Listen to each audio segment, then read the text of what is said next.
cyane. Amazina yanjye ni sagamba juldas, mwarimu. Nkaba ngiye kubigisha icyongereza.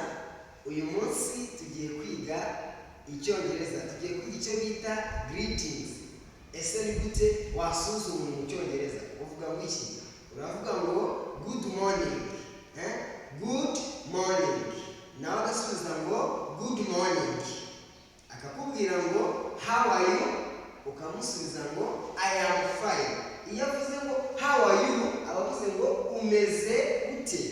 Iyo avuze ngo how are you, abavuze ngo umeze ute. Ugasubiza ngo